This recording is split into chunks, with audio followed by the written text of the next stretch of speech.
내가 이 땅에 살아야 될 이유가 뭘까? 때는 그걸 망각하면서 이렇게 살아갈 때가 참 많이 있고 그런데 이번 한 주간 동안 그런 생각들을 더 많이 하게 되어집니다. 이미 다 이제 전달 받으셔서 기도도 많이 해주신 거로 알고 있는데 많은 식구들이 병원에 이제 입원도 하시고 또 입원을 하셨다가 퇴원도 하셔서 아주 회복 중에 있는 가족들도 있고 또 지금도 병원에 계신 분들도 계십니다. 특별히 금요일 날 우리 권종아 집사님이 이제 수술을 하셨습니다. 여러분 기도 다 하셨기 때문에 이제 암 수술을 하시게 되어졌는데 서울 아산병원에서 하셨습니다. 아산병원은 저는 처음 이렇게 가봤는데 대단히 아무튼간 큰 병원이라고 얘기만 들었지만 실제 가서 보니까 그렇더라고요. 그래서 제가 거기 가서 시간이 좀 남길래 우리 아산병원은 고인이 되신 정주영 회장님이 지으신 거잖아요. 그래서 그분의 어떤 그분을 알 수 있는 그런 공간들도 이렇게 마련돼 있고 책도 팔고 그러더라고요. 제가 책도 한 권 그렇게 사가지고 왔습니다. 우리 권 지사님 수술을 받는 동안 저희들이 8시쯤 넘어서 아침에 출발해서 저녁에 서울에서 9시 반쯤 출발해서 대전 오니까 거의 12시 다 됐던데 하루 종일 그렇게 있으면서 많은 것들을 느끼게 되어졌습니다. 첫째는 뭐냐면 고통이라는 거. 우리가 삶을 살아가면서 고통이라는 것을 느끼잖아요. 마음이 고통스럽고 몸이 고통스럽고 생각이 고통스럽고 여러 가지가 있는 것이죠. 많은 사람들은 내 영이 고통스러워한다 이런 표현들은 잘 느낌을 못 받아요. 인간은 그저 조금 마음적으로 몸으로 이런 것들을 좀 많이 느끼는 것이죠.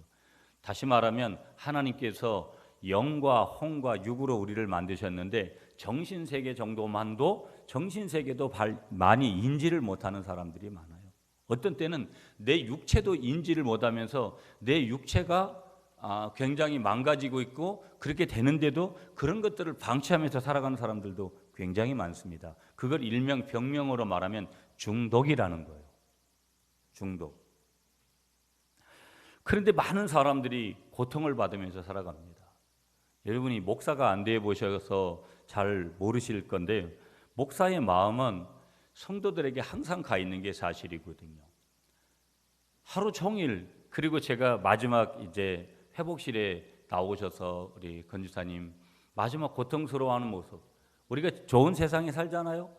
무통 주사 다 맞고 그러는데도 얼마나 아프시면 저렇게 고통스러워할까?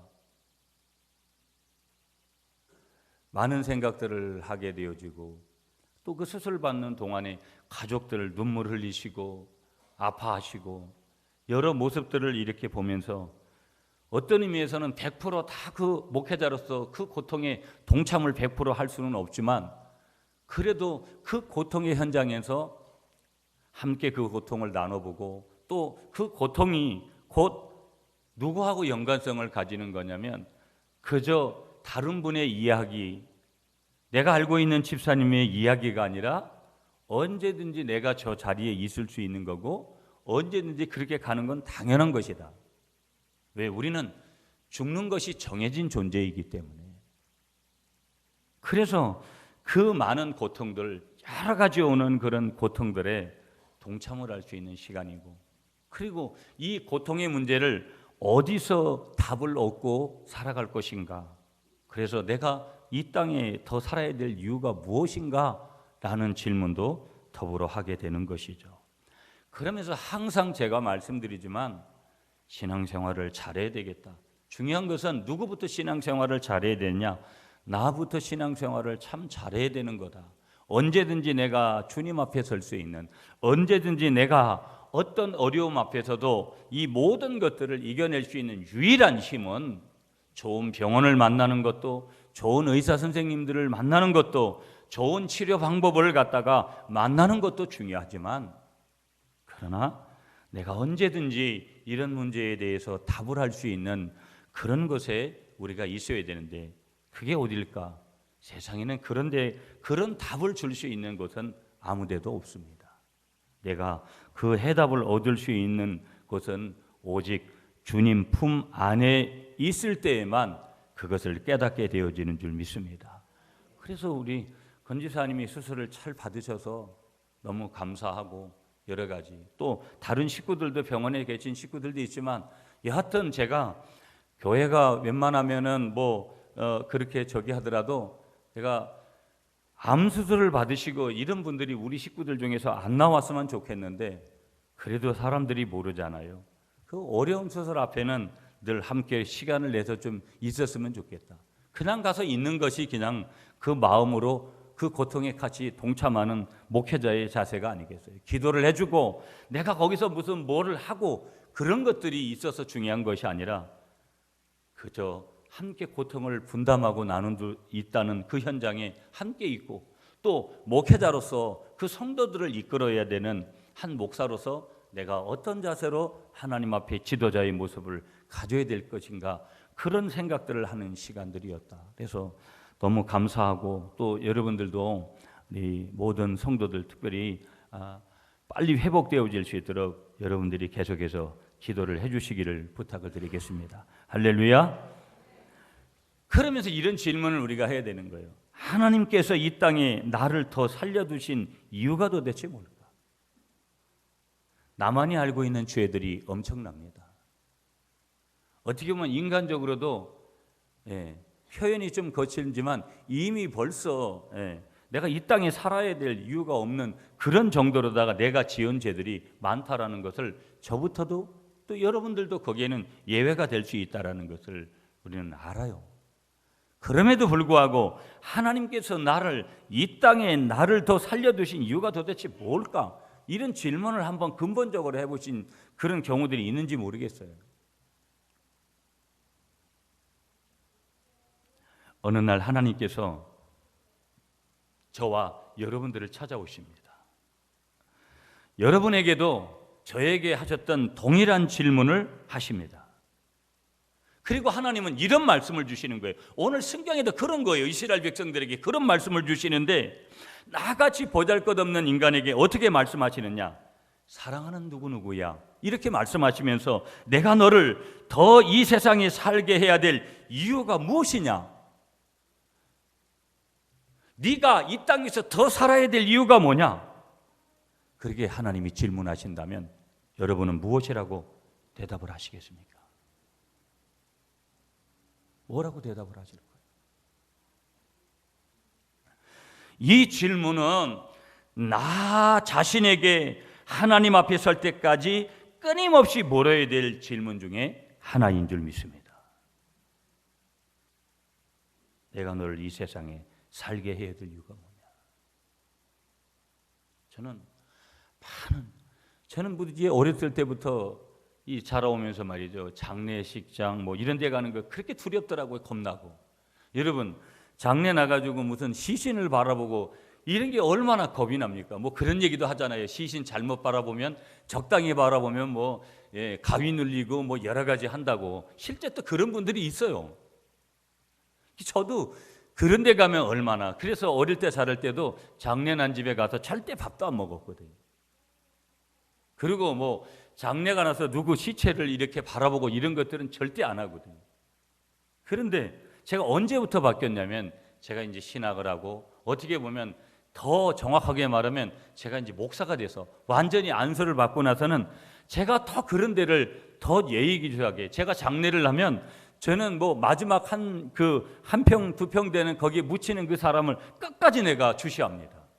그 자리가 누구의 자리냐면 그 자리가 내 자리이기 때문에. 그리고 장례식장 같은 데 가가지고 시신을 봐야 될 그런 경우들이 있으면 전 더 많이 봅니다. 그럼 만져보기도 합니다. 그 시신을.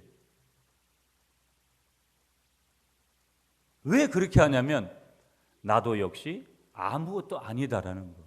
그 말은 내게 있어서 하나님의 은혜가 그만큼 중요한 것이다라는 것을 조금 더 느끼기 위한, 그게 내 신앙 고백이에요. 어떤 부분에서는. 그게 저만이 아니라 많은 목사님들이 그렇게 생활을 하실 거예요.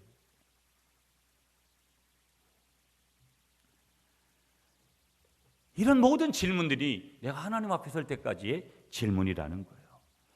리빙스턴이라는 분은요, 사명을 다하기 전에는 죽지 않는다, 그런 말씀을 했어요. 하나님의 사람들은 사명이 다하기 전까지는 죽지 않는다라는 거예요. 영어로 말하면 이 말씀이 뭐냐면 사명이 끝나면 죽는 거라는 거예요. 그럼 왜 나를 살리셨냐? 내가 하나님 앞에 저지른 범죄가 약해서 보잘것없는 것 때문에 하나님이 봐주시는 것이 아니라 내게는 뭐가 있기 때문에 하나님이 나를 이 땅에 보내주신 사명이 있기 때문이라는 거예요. 내가 더 감당해야 될 사명이 있기 때문에 하나님이 나에게 생명을 연장해 주시는 것이지 다른 이유가 아니라는 거예요.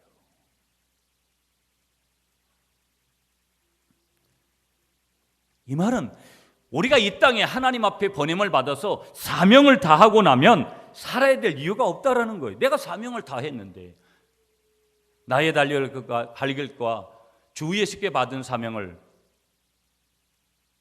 사도 바울이 그렇게 다 감당하고 그렇게 마지막 주님 앞에 가는 그런 고백을 드리듯이 우리가 사명이 다하면 더 살아야 될 이유가 없더라는 거예요.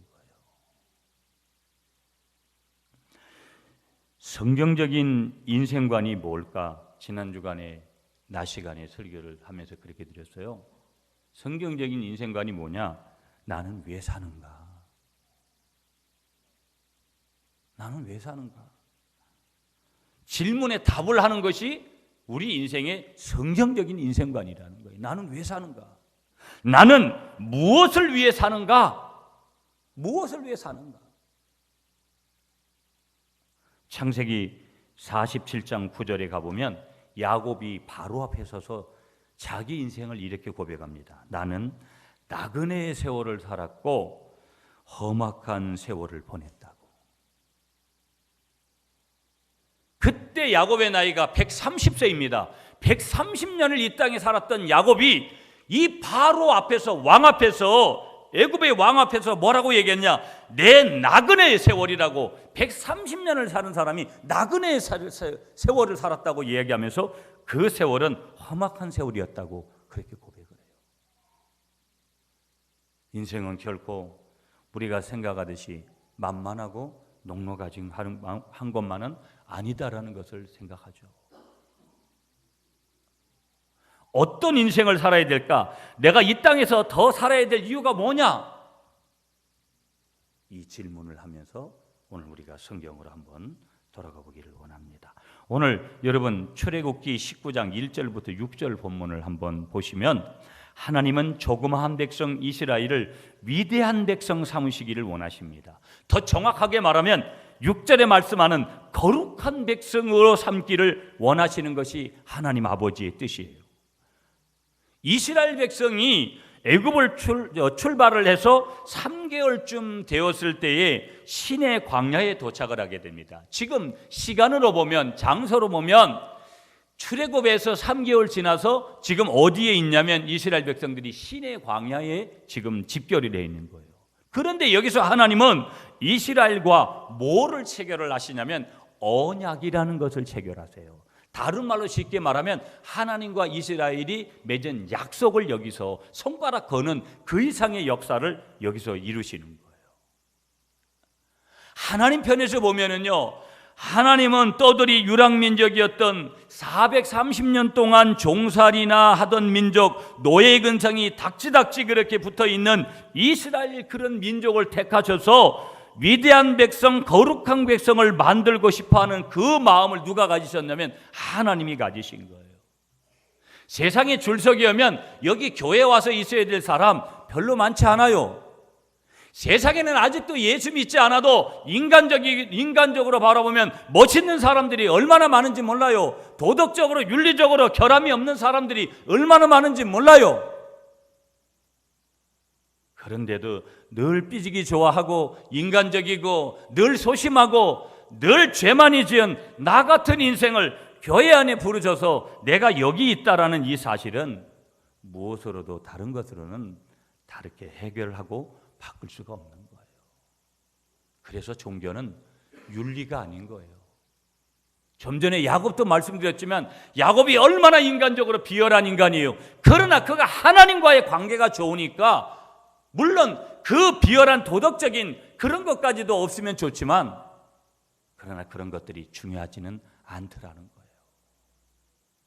아무리 도덕적으로 잘 살면 뭐 하겠어요? 하나님을 모르는데. 그래서 세상에는 나보다도 더 멋있고 도덕적이고 윤리적인 사람들이 많은데도 내가 왜 위대한 백성이라고 지칭을 받는 것이냐? 이유는 다른 거 없어요. 하나님 때문에. 하나님 그분이 나를 그렇게 거룩한 백성, 위대한 백성으로 부르시고 그 위대한 백성, 거룩한 백성으로 지금도 만들고 싶어 하시는 줄 믿습니다. 그거밖에 다른 게 없는 거예요. 하나님은 우리가 평범한 사람이 아니라 거룩한 백성, 위대한 백성이 되기를 원하시는 줄 믿습니다.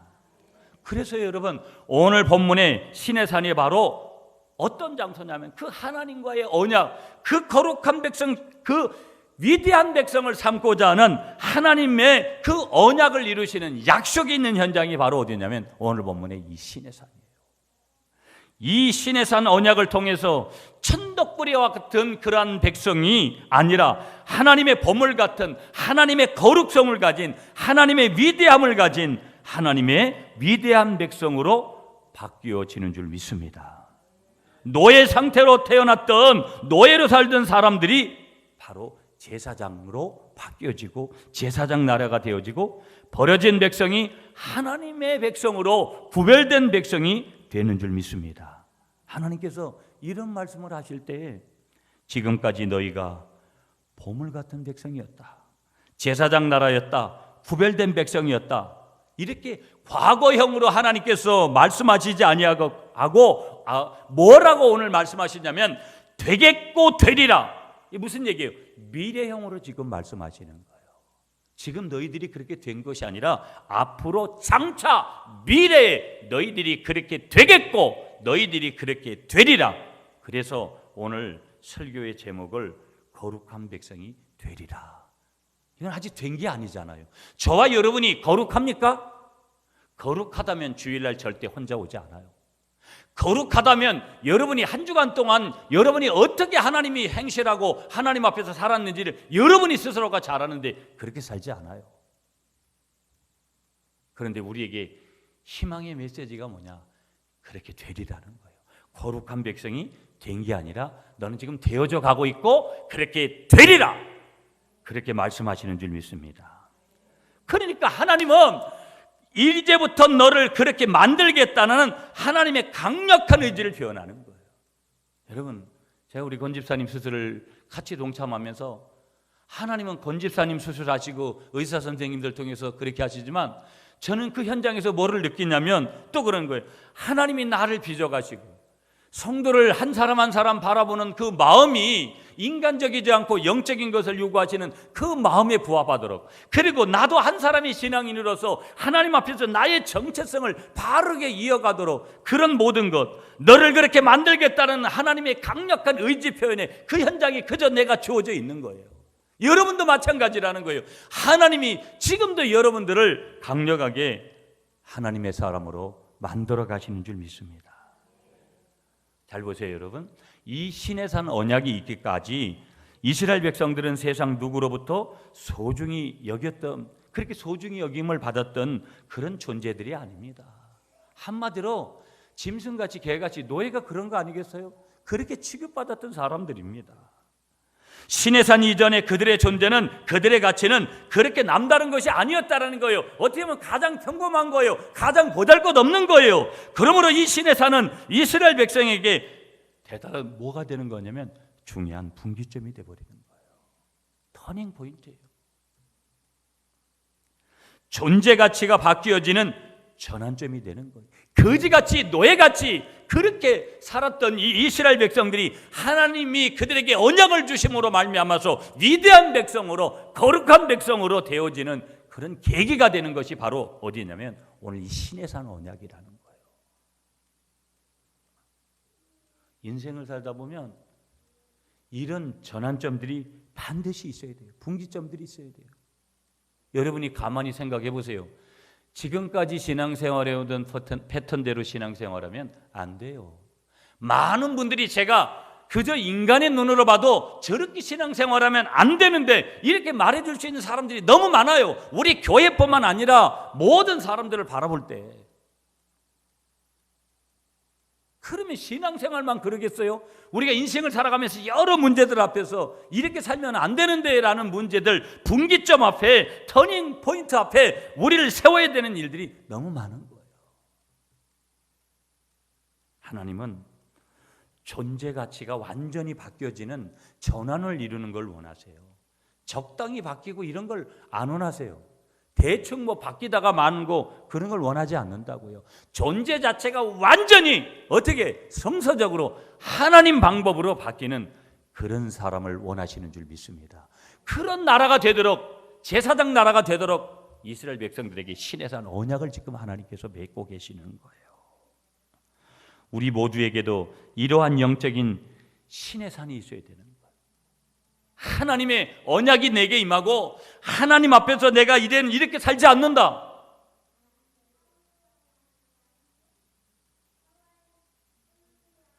이런 영적인 시내산이 없으면 매일 그냥 다람쥐 쳇바퀴 돌듯이 교회 와서도 아무 느낌도 없고 예배에 와도 아무런 느낌도 없고, 왜? 내가 가지고 있는 생각이 이미 벌써 세상적이기 때문에.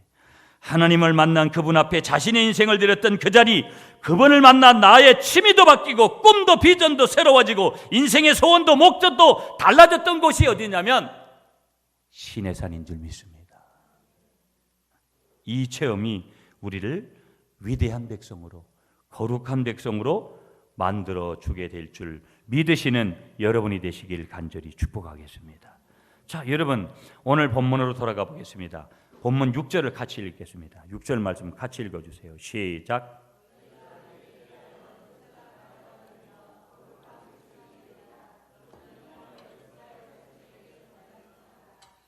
예, 거룩한 백성, 여기 거룩한 백성이 되리라. 거룩이라는 단어 중요해요. 카도시. 이 거룩이란 뜻은 분리하다, 정수하다, 바치다 이런 뜻을 가지고 있습니다. 조금 이따 설명하겠는데, 그럼 거룩한 백성은 어떤 백성이냐? 도대체 성경적으로 말하고 있는 거룩한 백성이라는 것은 이런 백성을 얘기하는 거예요. 타락한 세상에서 구별되어 하나님의 소유로 선택된 무리들, 그게 거룩한 백성인데, 그리고 오직 하나님을 위해 쓰임받는 사람들을 가리켜가지고 거룩한 백성이라는 거예요. 다시 한번 말씀드리겠어요. 타락한 세상에서 구별이 되어졌고 하나님의 소유로 선택된 무리들을 말하는 것이 거룩한 백성이고, 그리고 오직 하나님을 위해서 쓰임받는 사람들이 누구냐면 거룩한 백성들이라는 거예요. 그럼 내가 거룩한 백성으로 살고 있느냐? 점검하는 거 세 가지예요. 첫째, 내가 구별되게 살고 있느냐? 두 번째, 하나님의 소유로 선택된 것을 믿느냐, 확신하느냐? 세 번째, 오직 하나님을 위해서 내가 지금 쓰임받고 있느냐? 그러면 내가 세 가지를 점검했는데 거기에 해당되는 상황이 없으면 나는 거룩한 백성이 아니라 세속화된 백성이에요. 세상 백성이라 이 말이에요. 하나님을 떠난 백성이라 이 말이에요. 아멘이십니까? 자, 그러면 이 거룩이라는 단어, 여러분 전에도 한번 말씀드렸는데 출애굽기 28장 36절에 가보면 여호와께 성결, 코데시 라이하라는 히브리어 단어를 썼어요. 이 단어가 코데시 라이흐야. 이 단어가 바로 여호와께 성결인데, 더 정확하게 해석을 하면 여호와를 향한 거룩이에요. 성결이란 말은 거룩이란 말과 동의어라 이 말이에요. 그런데 누구를 향한 거룩이어야 되느냐? 여호와를 향한 거룩, 하나님을 향한 거룩. 그러니까 내가 거룩하게 살고 있다 이 말은 하나님을 향해서 거룩하게 살아야지, 뭐 내 가족을 위해서, 내가 알고 있는 사람을 위해서, 그건 거룩이 아니라 이 말이에요. 여러분, 오늘 이 아침에 다시 한번 축복하겠습니다. 여러분이 거룩하기를 축복하면서 여호와를 향한 거룩을 회복하시기를 간절히 축복하겠습니다. 자, 그러면 좀 전에 말씀드린 대로 이 거룩이라는 단어는 세 가지 뜻이 있다 그랬어요. 첫째는 한번 따라하세요. 분리하다. 두 번째는 바치다. 세 번째는 정수하다. 이 거룩이라는 뜻은 이 세 가지의 뜻을 가지고 있는 거예요. 보면은요, 분리하다, 정수하다, 바치다, 이런 세 가지의 뜻이 거룩이라는 뜻을 가지고 있는 거예요. 그러면 첫 번째, 이 거룩이라는 의미에서 첫 번째 단어가 뭐냐면 separate라는 단어를 썼어요. 분리하다. 분리하다. 영어로는 separate, 분리하다라는 단어를 쓰신 거예요. 이 말은 무슨 얘기냐? 당신과 나는 다르다. 인간적으로 보면 뭐에서 다른 것이냐? 나는 하늘의 사람이고 당신은 땅의 사람이다. 이런 기준으로 다른 거라는 거예요. 물론 나도 하늘의 사람이고 당신도 하늘의 사람이면 좋은 것이지요. 그러나 여기서 다르다라는 의미는 내가 하늘 안에 살면서도 교회 안에서도 교회 밖에서도 나는 다르다. 나는 다르다. 무슨 얘기냐면 내 삶에 대한 질문을 하시는 거예요. 나는 삶에 뒷받침이 되고 있느냐? 나는 삶이 뒷받침이 되고 있느냐? 내가 오늘도 이 삶이 뒷받침되면 오늘부터 지금부터 하나님이 내 안에서 역사하시게 되는 줄 믿습니다. 내가 거짓되고 방탕하고 음란하고 이 세상에 살고 있지만 나는 세상 사람이 아니다. 나는 돈이 필요하지만 그러나 내가 가지는 돈이 아니라 하나님의 목적을 위해서 내가 돈을 버는 것이다. 이런 분리가 바로 뭐냐면 분리되는 것이 성경이 말하는 거룩이라는 거예요. 오늘 이 거룩한 백성을 만들고자 하는 하나님의 마음이라는 거예요. 그래서 목적이 분명한 거죠. 두 번째, 이 거룩이라는 뜻은 아까 맞췄어요. 바치다라는 뜻을 가지고 있다라는 거예요. 영어로는 consecrate라는 단어를 썼어요. 바치다. 그런데 여기서 신약적인 의미에서 바친다라는 가장 중요한 것은 내 몸을 바친다라는 게 이게 거룩이라는 거예요. 내 몸을 바치는 거. 여러분 오늘도 이 교회에 나와서 내 몸을 바치는 게 뭐냐면 거룩한 예배라 이 말이에요. 아멘이십니까? 내 몸을 바치는 게 얼마나 중요한지 몰라요. 내 몸을 어디다 드리는 것이냐? 하나님께 드리는 거라는 거예요. 우리가 잘 아는 대로 구약에는 죽은 짐승을 바쳤습니다. 하나님 앞에. 그렇지만 신약에는 살아있는 몸을 바치는 거, 죽은 짐승을 바치는 것이 아니라 살아있는 내 몸을 바치는 거, 이게 거룩이라는 거예요. 왜 주일날 딴 데 가 있어요? 딴 데 가 있어야 될 이유가 없어요, 여러분. 하나님을 깊이 만났으면 내가 어떤 경우에도 그것이 먹고 사는 문제일지라도 내가 다른 곳에 가 있을 수가 없는 거예요. 하나님을 내가 깊이 모르기 때문에 내 방식대로 사는 거죠. 철저하게 나를 바치고 있는가? 나중에서도 내 몸을 바치고 있는가? 바치면 하나님 앞에 드리면 하나님이 역사하신다 이 말이에요. 아멘이십니까? 하나님이 역사하시면 내가 드리고 바치는 것이 아니라 내가 드리고 바치면 그 다음에 하나님이 역사하시는 게 영적인 원리라 이 말이에요. 이걸 반대로 가려고 하는 사람들이 많아요. 하나님이 나에게 뭐 좀 주면 근성 자체가 다른데 그러면 또다시 물음표를 던지는데 아까워서. 하나님은 그런 방법을 원하지 않아요. 어려울 때든지 힘들 때든지 바치면, 그래서 우리가 살다 보면 그래도 너무 힘들 때가 있잖아요. 너무 힘들면 하나님 우리에게 뭐라고 말씀하시냐면 너무 힘들 때는 우리가 기도도 안 돼요. 그때 뭐를 해야 되냐면 찬양을 하는 게 좋은 거예요. 찬양이 그래서 중요해요. 아멘이십니까 여러분? 어떤 때는 기도가 안 되잖아요. 너무 힘들어서. 그때 뭐 하라고요? 찬양을 하라는 거예요. 찬양. 교회 찬양이 안 되면 유행가락도 한 곡 꼽아야 된다 이 말이에요. 아멘이십니까? 네? 찬양이 그렇게 사람을 위로한다 이 말이죠. 세 번째, 이 바친다라는 세 번째 거룩이라는 뜻은 뭐냐면요, 깨끗하게 하다, 정수하다. 정수기 쓰는 이게 정수에서 나오는 물이잖아요. 정수하다는 뜻이 있는 거예요. 거룩하다, 내가 거룩하게 산다 이 말은 늘 깨끗하게 하려고 하는 거예요. 늘 나를 청소하는 거예요. 몸도 청소하고 마음도 청소하고 영도 청소하고. 프리페이드라는 용어 썼는데요, 나의 삶의 하루도 늘 정수해야 되는, 그래서 새벽 기도가 중요한 거예요. 내가 새벽마다 또 내가 하나님 앞에 서서 나를 성결하게 하는 것, 그리고 나를 죽여야 되는 것.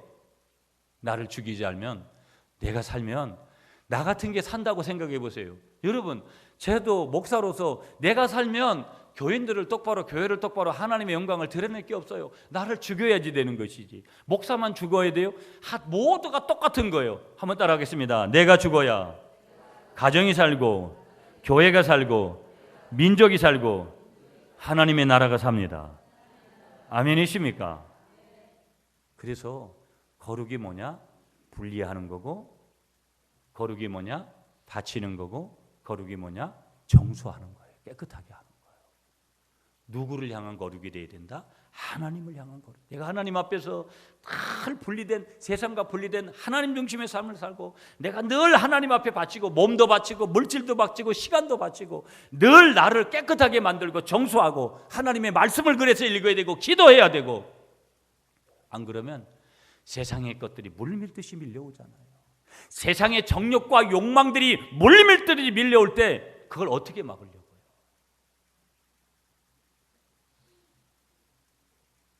자, 이제 결론에 이르는 질문을 해야 돼요. 5절 말씀을 보겠습니다, 여러분. 5절 시작.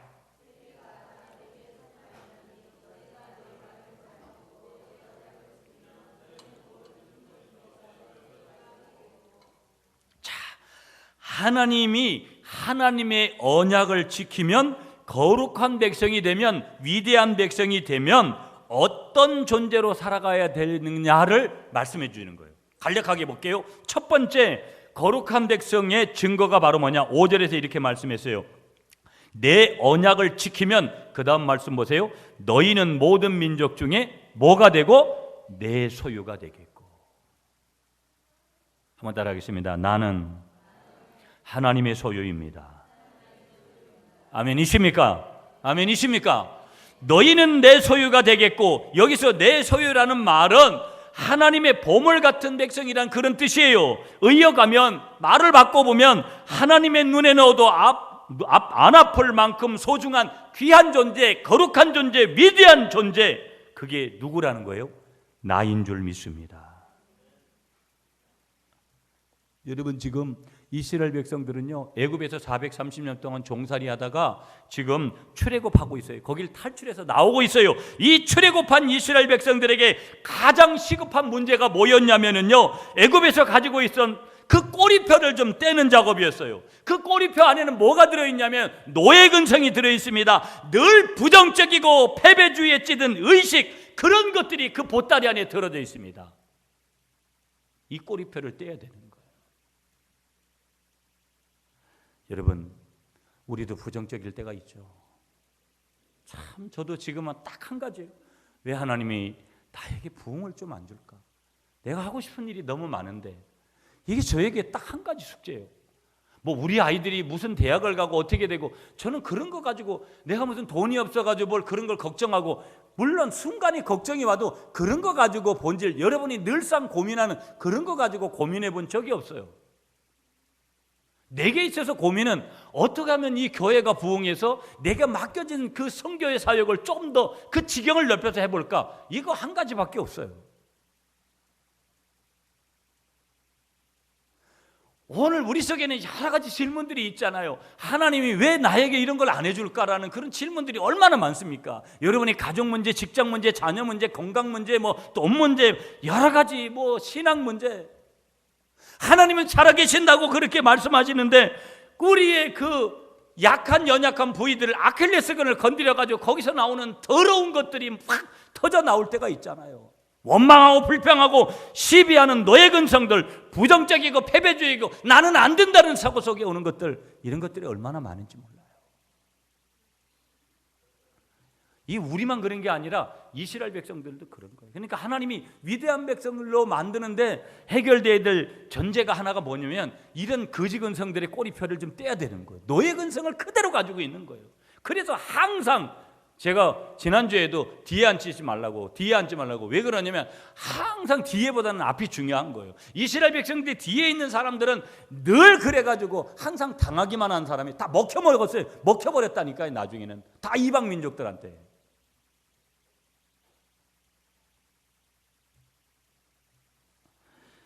그래서 하나님께서 말씀하시는 거예요.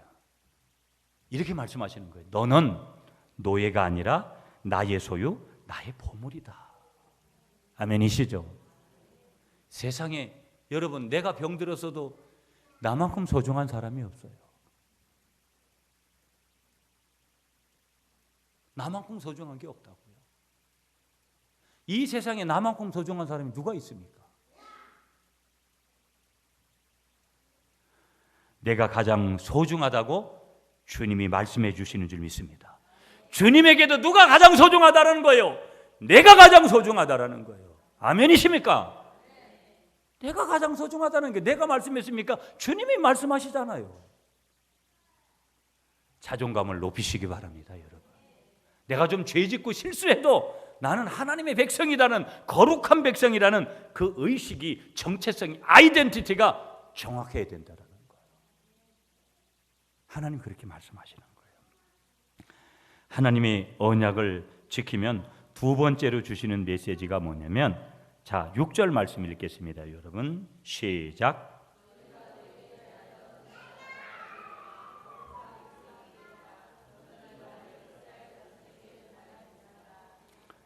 아멘. 거룩한 백성은 제사장 나라다. 너희는 제사장 나라가 되며, 거룩한 백성은 제사장으로 살아갑니다. 아멘이십니까? 무엇을 하든지 하나님의 제사장으로 살아가는 거예요. 왜? 우리를 만인 제사장으로 부르셨으니까. 이 힘든 세상을 살아가면서 늘 불평하고 원망하며 이 사람 저 사람을 비난하며 그렇게 살아가는 사람들이 많습니다. 물론 사람인지라 어떤 때는 불평도 하고 원망도 하겠죠. 어떤 때는 사람을 비난하기도 하겠죠. 그러나 늘 그런 식으로 살아가는 건 결코 하나님의 마음이 아니라는 거예요. 공동체의 중심에 서지 못하고 늘 변방에서 서성이는 사람이 있습니다. 이 인생을 하나님은 짜투리 인생이라 그러고, 이것이 바로 이스라엘 백성들에게 있었던 노예 근성이요, 저와 여러분들에게도 혹 있을 수 있는 노예 근성이라는 거예요.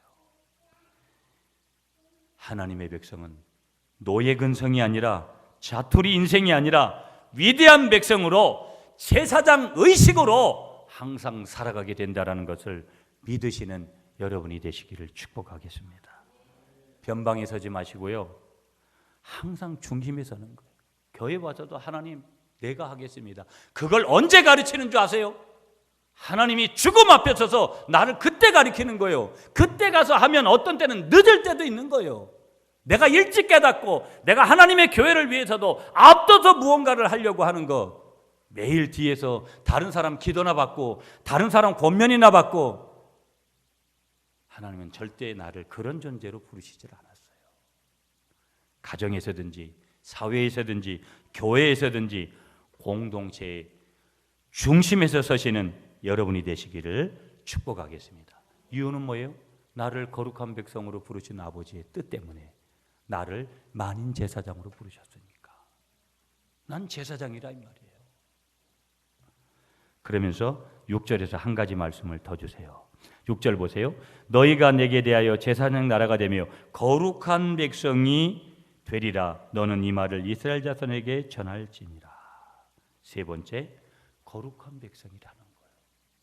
하나님의 이 약속, 위대한 약속을 지키면 구별이 있는, 분리가 있는, 바치는, 늘 나를 깨끗하게 정수하려고 하는 그런 고백을 가지는 거룩한 백성이 되게 되는 줄 믿습니다.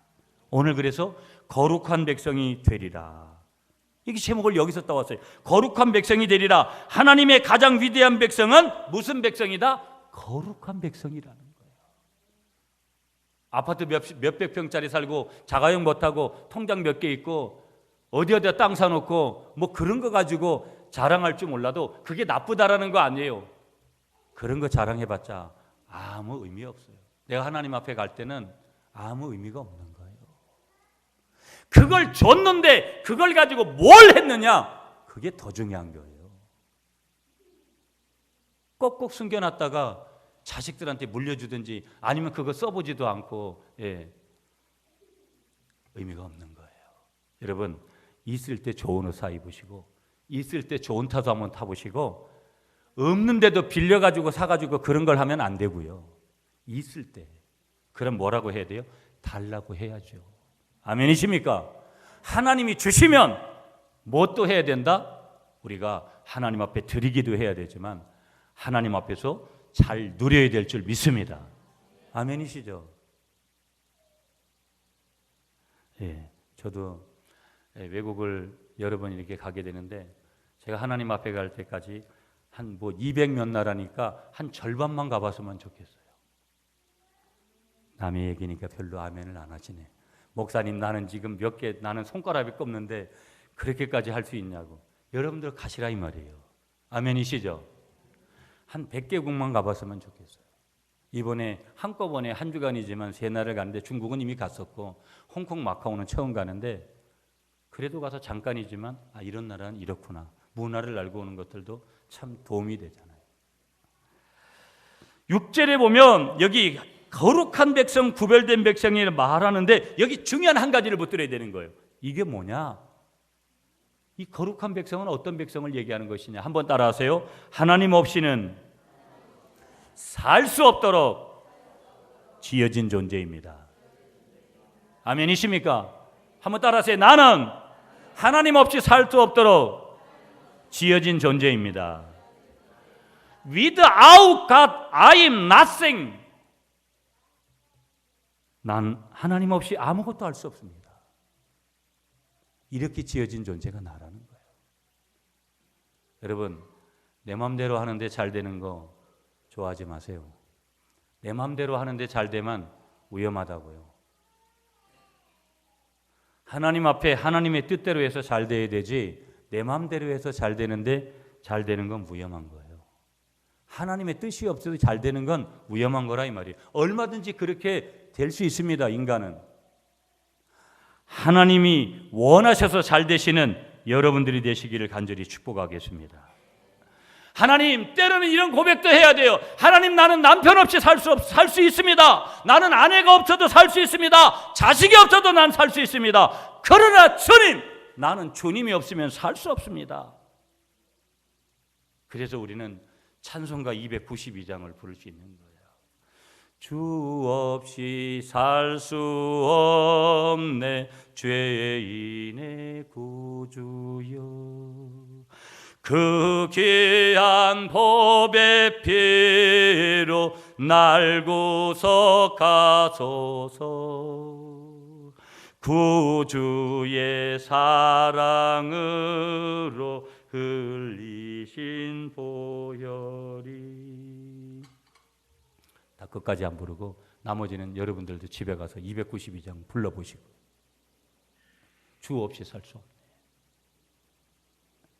주 없이 살 수 없네. 이 고백이 여러분의 고백이 되어야 될 줄 믿습니다. 거룩한 백성이 되리라. 이제부터 나는 거룩한 백성이 되리라. 내 의지대로 되는 거 아니지만 하나님, 내가 거룩한 백성으로 살고 싶습니다. 나를 거룩한 백성으로 만들어 주옵소서. 우리가 거룩하게 살면 하나님께서 물질도 주시고 건강도 주시고 모든 자녀의 복도, 교회의 복도 주시게 되는 줄 믿습니다.